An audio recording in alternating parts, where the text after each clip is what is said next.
Breaking tonight, the National Guard on the ground in Los Angeles, with the president pledging a crackdown on protests. Tensions rising, with the city of L.A. now on tactical alert, according to police, as hundreds of National Guard troops line up, deploying what looked like tear gas at crowds protesting immigration raids. California's governor accusing President Trump of manufacturing a crisis, as the president says he's not backing down. We're going to have troops everywhere. We're not going to let this happen to our country. And on the ground, we've just felt tear gas being deployed. Obviously, our correspondent at the scene. Just in, a skydiving plane crashing in Tennessee, nearly splitting in half, with at least 20 people on board, several hurt. The latest on the investigation. Another dangerous weather weekend with millions in the storm zone. Look at this thunderstorm in New Mexico you're about to see. And in Missouri, tornado destruction, with the worst still on the way.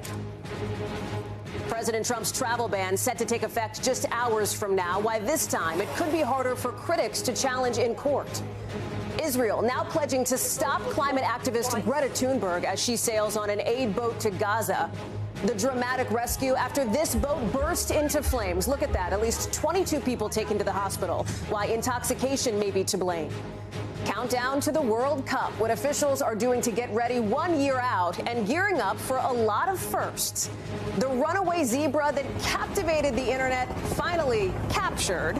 And there's good news tonight about the heart that helped 2 people heal, giving this man a second chance at life. This is NBC Nightly News with Hallie Jackson. Good evening. We are coming on the air with extraordinary images out of Los Angeles tonight. Hundreds of National Guard troops now on the ground, deployed by President Trump, even though state leaders say they didn't ask for them and don't want them there.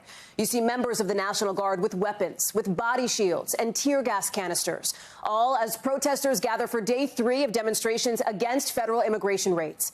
Late tonight, President Trump not ruling out going even further in the days to come. But California's governor pushing back hard, saying the president's hoping for chaos to justify more crackdowns, telling protesters not to give him what he wants. We've got team coverage tonight, starting with our Steve Patterson on the ground near those demonstrations.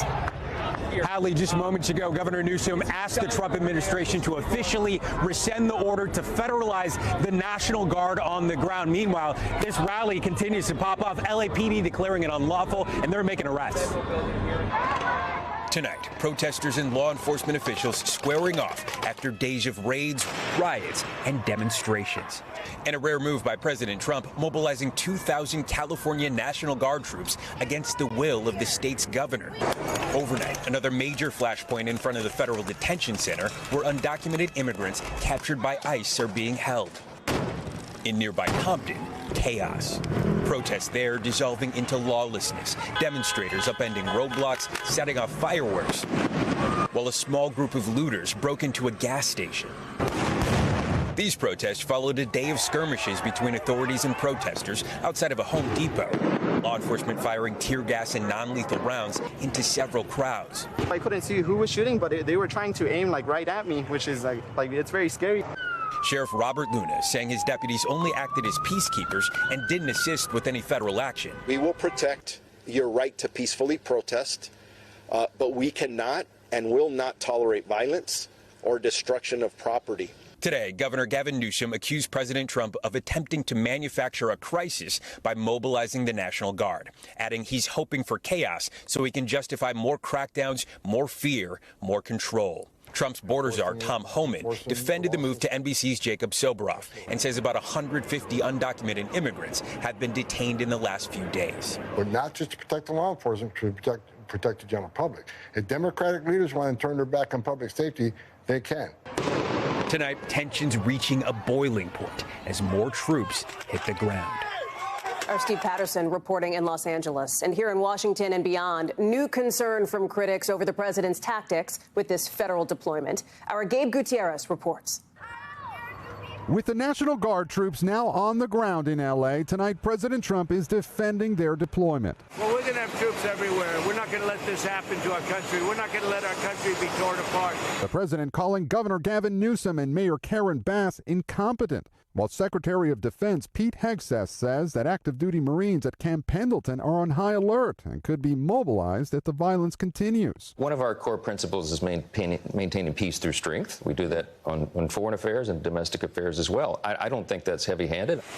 Late today, on his way to Camp David, the president saying he personally spoke with Governor Newsom days ago by phone and threatened to send in the troops once he saw demonstrators throwing objects and spitting on officers. They spit, we hit. And I told them, nobody's going to spit on our police officers. Nobody's going to spit on our military. Democrats slamming the deployment, arguing troops are an unnecessary escalation. For the president to do this when it wasn't requested, breaking with generations of tradition, is only going to incite the situation and make things worse. This is the first time since 1965 in Alabama, the civil rights era, that a president has activated a state's National Guard force without a request from that state's governor. We'll send whatever we need to make sure there's law and order. Gabe Gutierrez is joining us now. And Gabe, the president is not ruling out invoking something called the Insurrection Act. It's rarely used, which would take all of this a step further. Yes, Hallie. The Insurrection Act is an 18th century wartime law that authorizes the president to deploy military forces inside the U.S. during times of rebellion. He has not invoked it yet. Instead, he's using another statute that allows the president to federalize the National Guard under certain circumstances. Still, there are many legal questions swirling around all of this, Hallie. And much more to watch. Gabe Gutierrez, thank you. Several people are hurt tonight after a small skydiving plane crashed in Tennessee with 20 people on board. Adrian Broaddus is following those developments for us. Adrian, good evening. Hallie, good evening to you. And just moments ago, we learned at least one person is in critical condition. I want you to take a look at your screen. These are the images of the aftermath of that plane crash. You can see the wing is bent and the tail section of the plane severely damaged. You also see first responders there on the scene as that plane is nose down in a grassy area. The small skydiving aircraft departed the Tullahoma Regional Airport, which is about 75 miles southeast of Nashville at 12:30 p.m. local time earlier today. It crashed shortly after taking off. You see more pictures there. There were 20 passengers aboard, including crew. At least 3 people were airlifted for medical treatment. Another person was taken to a local hospital by ambulance, and that is according to local police there on the ground. State troopers, we know, helped local first responders treat some of the people on site. Authorities have not released the ages of the passengers, but say most walked away with minor injuries. And as of right now, there were no fatalities. Of course, the FAA will investigate this crash. If you have any information about the passengers, you are encouraged to check with local authorities. And just moments ago, we did receive an update, I'm looking at it here, from a spokesperson with Vanderbilt University Hospital confirming they have 3 to 4 patients who were involved in that crash. Hallie? Adrian Broaddus, thank you. Dangerous weather tonight, threatening millions of people across the south and east in what could be yet another round of deadly and destructive storms. Ryan Chandler reports from Dallas. Tonight, a severe storm system churning out at least one tornado at the Oklahoma-Texas border, with huge swaths of the U.S. in the danger zone during a weekend of wild weather. Oh my gosh! An astonishing supercell in New Mexico, turning the sky dark. And this tornado touching down in Missouri, spinning 105-mile-per-hour winds for nearly 5 miles, damaging dozens of buildings and downing trees and power lines. The string of storms turning deadly since yesterday. Georgia's governor says one person died due to severe weather there. Another death confirmed in Mississippi. And in Boston today, an eerie haze as smoke from Canadian wildfires blankets parts of New England. Chief meteorologist Rick Mitchell with our NBC station in Dallas says the worst weather could come to parts of Oklahoma and Texas in the middle of the night, and that could be more dangerous. It's those people that go to bed at 9:30 and it's doing nothing. And then all of a sudden, bam, a tree goes through a window, wakes them up. Those are the folks that, I have concern. Ryan Chandler is joining us now from Dallas. And Ryan, even after tonight, places farther east will see some intense weather, too. That's right, Hallie. The risk continues into Monday. Some 40 million people from Atlanta to Pittsburgh could be at risk for wind gusts up to 65 miles an hour. Hallie? Ryan Chandler, thank you. The countdown now just hours away from President Trump's controversial travel ban going into effect at midnight. Aaron Gilchrist has more on what to expect and who it will affect. Tonight, the Trump administration preparing to block potentially tens of thousands from entering the United States. At midnight, a new ban on travelers from 12 mostly African, Asian, and Caribbean countries goes into effect. Nationals from 7 additional countries will see new limits, too. Why now? I can say that it can't come soon enough, frankly. We want to keep bad people out of our country. President Trump announced the ban last week, citing the need to protect citizens from terrorist attacks and other national security or public safety threats. But human rights organizations like Amnesty International have blasted what they call a blanket ban that constitutes racial discrimination under international human rights law. The leader of this Islamic center in Detroit says anxiety is rippling through immigrant communities. It has separated families. It has caused real pain. The impending ban leaving many, including international students at American colleges and those with ties in the U.S., feeling pressured. It's better to be safe than sorry, the Savannah resident told us about returning to the U.S. earlier than planned. And while travelers flock to airports, humanitarian organizations are loudly sounding the alarm about the ban's potentially deadly consequences. Our waiting list right now has over 300 children and young adults. Owen Robinson's International Cardiac Alliance had plans to bring this 8-year-old Haitian girl to Ohio to treat 2 heart defects. Every single surgical slot that we lose in the United States means that a child is going to die of heart disease. A young girl and other children like her now in limbo. Aaron Gilchrist is joining us now from the Atlanta airport. And Aaron, the travel ban in the president's first term faced legal challenges almost right away. It seems this time around the administration tried to learn from that. Yeah, Hallie, we haven't seen any legal challenges just yet. And this time around, the Trump administration has really taken care to tie this ban to specific national security concerns. For example, saying that Sudan and Somalia have inadequate screening and vetting measures in place for travelers from those places. Hallie? Aaron Gilchrist in Atlanta, thank you. Overseas tonight, a brewing international showdown, potentially, with Israeli officials promising to stop an aid boat with climate activist Greta Thunberg on board from reaching Gaza as soon as tonight. Our Claudio Lavanga is tracking the movements there. Claudio, good evening.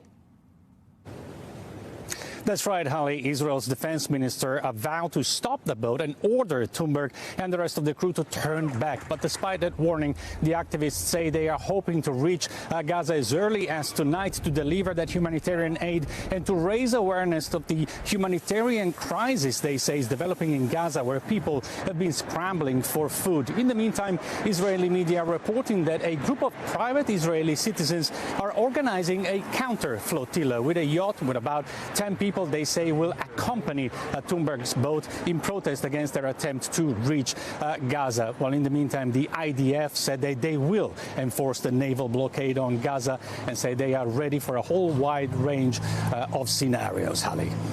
Claudio Lavanga, thank you. Still ahead tonight, a dramatic scene in New York. At least 22 people hospitalized after swimming for their lives when a boat burst into flames. Why a man is now facing charges. New charges tonight after a dramatic boat fire in New York sent at least 22 people to the hospital. Maya Eaglin has the details. Terrifying moments as a boat bursts into flames. 33-year-old Joshua Brito, now charged with reckless endangerment and driving while intoxicated in connection with the incident. Hard Island, multiple people in the water, I need assistance. The chaos sending frightening passengers scrambling. First responders arrived to the scene. Oh my God, look! As plumes of smoke filled the air. We knew we were going to have a high patient count when once we got on scene. According to authorities, at least 22 people were transported to local hospitals, one with serious injuries. I saw a very, very heavy black stack of smoke coming, and that's was so scary that I thought the whole Hart Island was on fire. I knew it was something pretty serious, and I heard that it was a boat that was on fire with injuries. Rescue crews rushed to reach the passengers. Officials say most of them had to swim all the way over there onto Hart Island before crews were able to rescue them and bring them back here to City Island. Tonight, the investigation remains ongoing as the NYPD and U.S. Coast Guard try to determine what caused the dangerous fire. Maya Eaglin, NBC News, New York. We are back in a moment with much more, including an update that is, pardon the pun, truly wild, where this zebra on the loose for a week finally ended up. And the countdown to the World Cup, 1 year out. What's happening behind the scenes to get ready for this global sensation? Back now with an update to a story that captivated the internet. Take a look at this. That missing runaway zebra getting airlifted back to his home in Tennessee. You don't see that every day. This missing pet was on the loose for a week and captivated the internet, but Ed is now safely back home after being spotted in a pasture near a highway.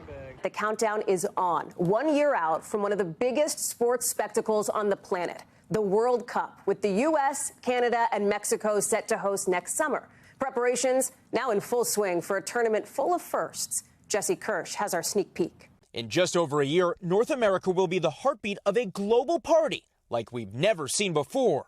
The United States, Canada, and Mexico are co-hosting the 2026 FIFA World Cup, the highly anticipated soccer tournament featuring men's national teams from all around the globe. The World Cup comes every 4 years, and while recent ones have featured 32 teams, next summer's World Cup is expanding to 48 teams. All three host nations are automatically in. And after more than a month of competition across 16 cities, there will be one last match, the World Cup final being played right here just outside the Big Apple with the world watching. A year out. Yeah. How busy are things already?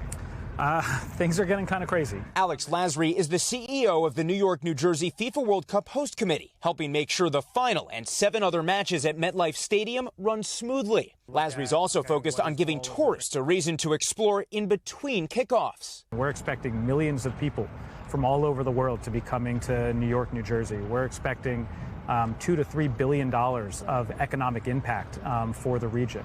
There's also the potential for massive TV viewership, including on NBC Universal's Telemundo and Peacock. FIFA says the 2022 World Cup final match alone had around 1.5 billion viewers.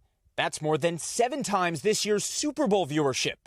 Around the world, the beautiful game is practically religion, but the U.S. has been playing catch-up. The last Men's World Cup hosted here in 1994 led to the establishment of MLS, which now features the likes of Lionel Messi. I think this can take soccer to the next level here in the United States and kind of reach that next generation of athlete who's looking for to be a part of something special. The goal? Thrilling and inspiring the world in our own backyard. Jesse Kirsch, NBC News, East Rutherford, New Jersey. When we come back, there's good news tonight about how one heart helped 2 people heal and the special bond that will never be broken. There's good news tonight about the miracle that helped one mom heal and gave one man a second chance at life.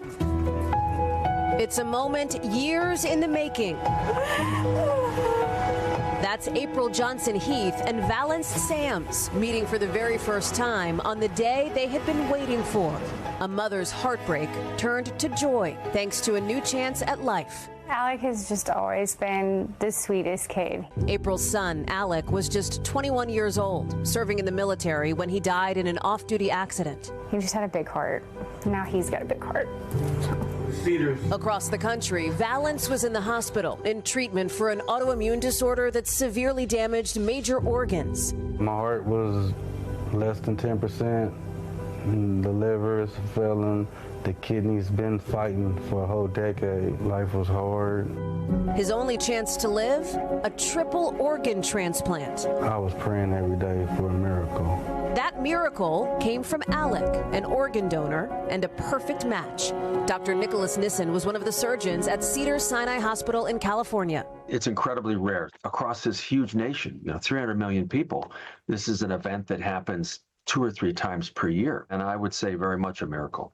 After 20 hours, Valence's surgery was a success. The day I woke up from the surgery, it was like I had this aching yearn. But he wasn't alone. April felt it too. I was just like, God, I just want to hear back from one of the recipients. And I was like, but it'd be really extra special if it'd be the one with his heart. Those prayers answered on their first phone call on Alec's birthday. There was crying, there was laughing. We talked for over an hour. Then on the 2-year anniversary of his surgery, Valence flew to Alabama to meet April in person. It's good to see you. It's so good to see you. He was welcomed by April's family, and for her, a chance to feel close to her son. You ready for this? And hear the sound of that heartbeat one more time. Now, for Valence, a second chance at life, and with that, a sense of responsibility. So all I can do is paying it forward. And with me paying it forward, it's going to consist of me helping people and giving back and giving more selfless acts. I have a lot to live for and a lot to live up to. And a lot to look forward to. That's Nightly News for this Sunday. Tom will be back tomorrow. I'm Hallie Jackson. For all of us here at NBC, thanks for watching and have a great week.